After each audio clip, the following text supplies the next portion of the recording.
Les armes, c'est pourri. À part pour ceux qui aiment bien se la péter un peu.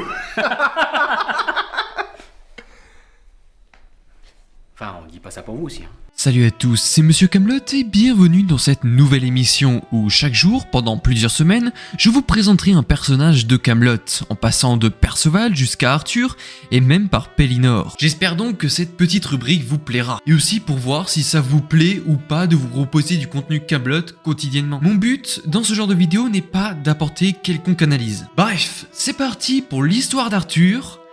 En 2 minutes. Arthur Pendragon, appelé le Juste ou encore le Sanglier de Cornouailles, est le personnage principal de la série. Il a été désigné par les dieux pour construire la table ronde afin de rassembler des chevaliers pour une quête qui est de trouver le Graal. Il a aussi été choisi par les dieux pour être le seul à retirer Excalibur et à régner sur le royaume de l'ogre. Fils d'Uther Pendragon et d'Igerne de Tintagel, il a été envoyé entre ses 6 à 10 ans à Rome afin de s'y engager dans la Légion romaine.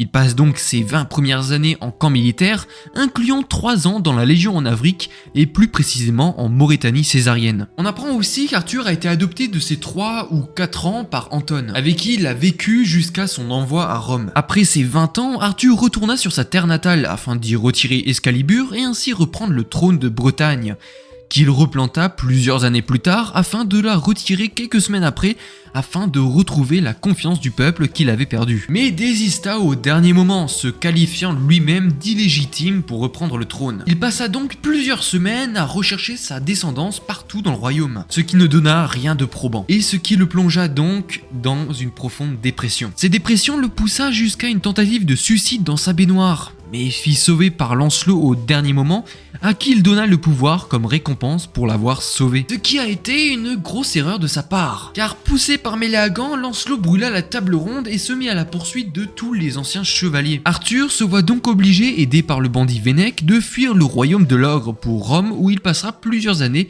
avant d'être revendu en tant qu'esclave à Quarto, qui le revendra à Damian, un tanneur. On s'est farci 7 jours de ça. Eh, ta gueule, toi aussi!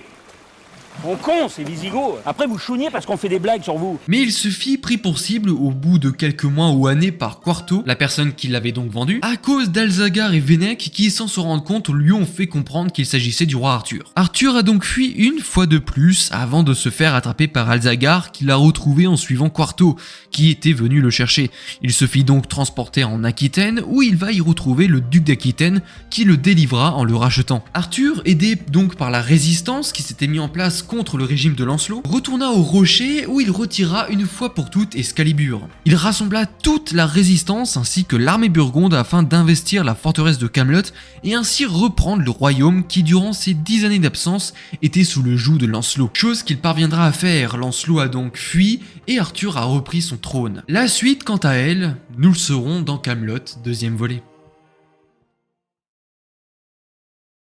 Et voilà, cette vidéo touche à sa fin. J'espère que vous l'avez apprécié. Comme d'habitude, si c'est le cas, n'hésitez pas à vous abonner sans oublier d'activer la cloche. Alors oui, c'est une nouvelle rubrique quotidienne qui sortira, bon, en parallèle d'autres vidéos qui sortiront elles aussi, ou tout simplement, je vais vous raconter l'histoire de chaque personnage de Camelot. Bon, pas tous, parce qu'il y en a certains qui ne méritent pas forcément, ou qui n'ont pas suffisamment d'histoire pour mériter d'être raconté, on va dire. Mais en tout cas, il y aura l'histoire de chaque personnage en 2 minutes environ qui sortiront de manière quotidienne. Il y aura sur Arthur, sur Perceval, sur Angarad par exemple, il y aura aussi sur Guenièvre, bref. J'espère que ce petit court format vous plaît et j'espère que vous attendez les prochains.